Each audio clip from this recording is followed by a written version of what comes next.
Sasi iki Wonogiri bagian etan lagi usum wong mantu bolo.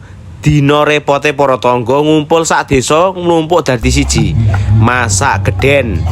Menu utama jelas iwak sapi bolo, dimasak rica-rica terik. Wis menu wajib kuwi, wong mantu Wonogirinan mesti mbleh sapi. Dadi ragate ya lumayan gede tenan bolo yen mantu. Aku nonton daerah liya ngono ki biasane umume menune ayam bolo. Wis patut. Sing bagian rodok kota-kota ngono ki wis modelan catering, dadi wegah ribet.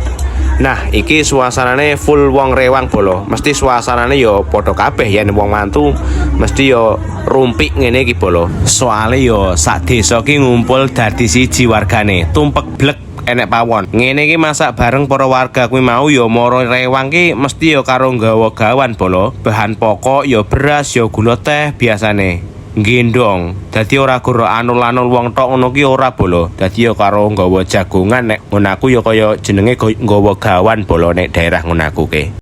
Lah iki gawane iki dicateti bolo. Gawane apa wae, pirang kilo abote. Soale iki bakal yo gentian balekne bolo.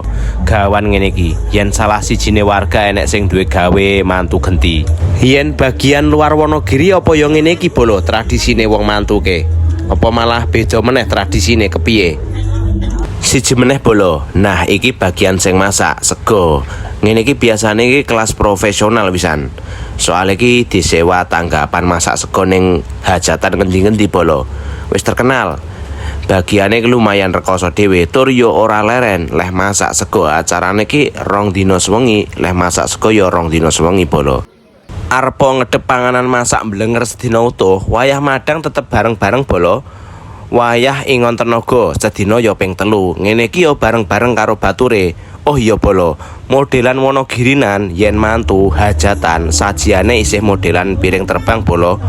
Ora modelan prasmanan kaya enek kota-kota, soale yo njagani ben menu ki padha tur enek terus. Beda yen enek kota model prasmanan, menu entek ya wis ora kebagian meneh menune.